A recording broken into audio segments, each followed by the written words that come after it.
Hello दोस्तों, ओमकार मिश्रा व्याकरण channel में आप लोगों का स्वागत है।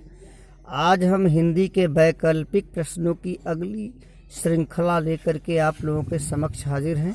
बहुत ही इम्पोर्टेंट प्रश्न इसमें रखे गए हैं और परीक्षा का पेपर है आप लोगों के सामने। देखें, निम्नलिखित में अर्ध तत्सम शब्द को पहचानिए। तो अर्ध तत्सम है अक्षर। अक्षर में आधा छा नहीं रहेगा, ये छतरी वाला छा रहेगा, इसका ध्यान रखें। जिस संज्ञा से एक ही प्रकार की वस्तुओं अथवा व्यक्तियों का बोध होता है उसे हम जातिवाचक कहते हैं। क्या कहते हैं? जातिवाचक संज्ञा। निम्नलिखित शब्दों में से कौन सा शब्द विशेषण है? तो अनुशासित शब्द विशेषण है। वह धीरे धीरे चल रहा है, रेखांकित शब्द को पहचानिए। धीरे धीरे जो है एक क्रिया विशेषण है, क्रिया की विशेषता व्यक्त कर रहा है। रात भर जागना स्वास्थ्य के लिए अच्छा नहीं है, रेखांकित शब्द को पहचानिए। इसमें रेखांकित शब्द भर है, ये संबंध सूचक अव्यय है। कैसा है? संबंध सूचक, जो रात के साथ संबंध व्यक्त कर रहा। जिन अव्ययों का संबंध वाक्य से नहीं वक्ता के हर शोक से होता है उन्हें हम विस्मयादि बोधक अव्यय कहते हैं। क्या कहते हैं? विस्मयादि बोधक अव्यय। ऑप्शन नंबर 1 सही है। अगला देखें, मैं आज तक परीक्षा में सफल ही हुई हूँ में तक पर रेखांकित है, ये एक निपात है। क्या है? निपात है।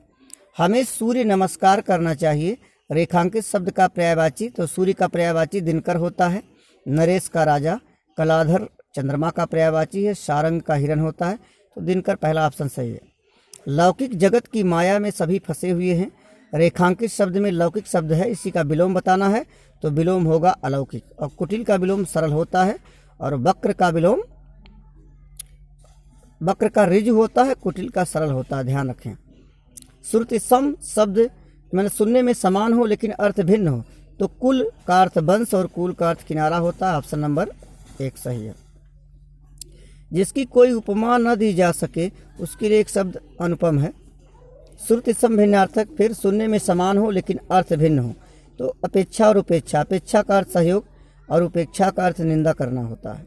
तो दोनों जो है सुनने में तो समान है लेकिन इनके अर्थ अलग अलग हैं। अगले क्वेश्चन पर चलते हैं। अगला क्वेश्चन है, समानार्थी शब्द की जोड़ी नहीं है। समानार्थी शब्द की जोड़ी निशा और निशाचर नहीं है। सुमन पुष्प एक ही समान है, चारपाई खटिया समान है, पाठशाला विद्यालय समान है।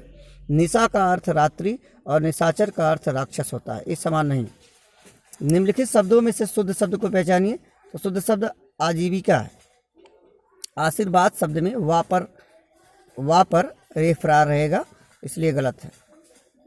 हिंदी में शब्दों के बाद जोड़ने वाले शब्दांशों को परसर्ग कहा जाता है। क्या कहते हैं? शब्दों के बाद जुड़ते हैं, परसर्ग। ऑप्शन नंबर 20 सही है। स्त्रीलिंग पुल्लिंग का कौन सा जोड़ा सही है? देव का देवी सही है, मामा का मामी सही नहीं चुनना है। तो कांत माने पति होता है और कांता माने पत्नी होती, कांति लिखा गया है, ये जोड़ा गलत। कांता का अर्थ पत्नी होता है। निम्नलिखित शब्दों में से कौन सा शब्द सदैव बहुवचन में होता है? तो प्राण, प्राण निकल गए कहना चाहिए, हमेशा बहुवचन में होता है। निम्नलिखित वाक्यों में अपूर्ण भूतकाल को पहचानिए। अपूर्ण भूतकाल का मतलब है कि कंटिन्यूअस माने लगातार चलना चाहिए। तो रामू खाना खा रहा है, ये कंटिन्यूअस में है, अपूर्ण भूतकाल में है। अगला क्वेश्चन ध्यान दें। अगला क्वेश्चन है, जिस वाक्य में कर्ता की प्रधानता होती, लिंग वचन प्रायः कर्ता के अनुसार होते हैं, वो कर्तृवाच्य होता है।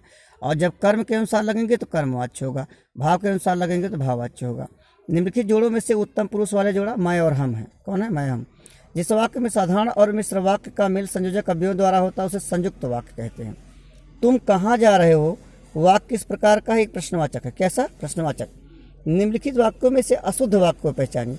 अशुद्ध वाक्य, वहाँ भारी भीड़ है तो बहुत भीड़ शब्द होगा, भारी शब्द गलत है, बहुत लगेगा।